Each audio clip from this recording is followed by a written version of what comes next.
Nous l'avons dit précédemment, l'enseignement est un métier qui peut s'apprendre par la pratique. Mais il ne suffit pas seulement de pratiquer pour apprendre. La pratique pourrait même, dans certains cas de figure, conduire l'enseignant à désapprendre, car les situations de travail peuvent engendrer plusieurs maux. La sclérose, l'obsolescence, l'inhibition ou la dégradation du répertoire de compétences du praticien si ce dernier ne s'inscrit pas dans une remise en cause permanente de ses pratiques. Mialaré explique à ce sujet que l'éducateur ne pourra pas jouer correctement son rôle auprès de ses élèves s'il n'est pas en état de rénovation psychologique et pédagogique permanente.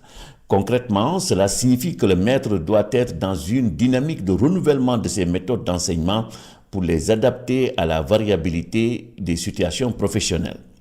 Pour illustrer concrètement ce qui vient d'être dit, nous allons nous appuyer sur les travaux de Sean. Ce chercheur américain a identifié 5 processus pouvant être utilisés par le sujet qui veut apprendre par l'exercice de son métier. En guise d'illustration, nous en retenons 3. Apprendre par le succès, apprendre par le blocage et apprendre par le transfert réflexif. L'apprentissage par le succès consiste à revenir sur son travail pour voir ce qui a fonctionné et probablement pour tenter d'expliquer le processus qui a conduit à ce succès. La leçon est terminée, l'évaluation est faite, l'enseignant est satisfait du résultat obtenu. Au lieu de dormir sur ses lauriers, il revient sur son travail pour voir comment il a fait pour obtenir ce merveilleux résultat. Bref, il se pose plusieurs questions pour mieux cerner les stratégies qui lui ont permis de réussir son cours.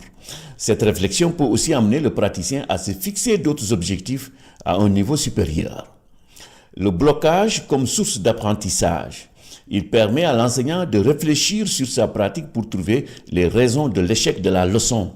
Par exemple, pourquoi n'a-t-il pas utilisé d'autres moyens pouvant le placer en situation de succès? L'aide d'autrui et la reformulation du problème sont entre autres solutions proposées par l'auteur pour que cette situation de blocage devienne formatrice. Apprendre par le transfert réflexif. Cette forme d'analyse permet aux praticiens de réfléchir à la généralisation d'une méthode qui a donné des résultats positifs. Il ne s'agit pas de la reprendre comme une recette applicable à toutes les situations semblables. Le praticien doit faire preuve d'une capacité d'adaptation. Le transfert réflexif serait aussi efficace dans la diffusion des innovations, en ce sens qu'il dote le praticien de compétences pouvant l'aider à ne pas s'abandonner à de simples reproductions de consignes.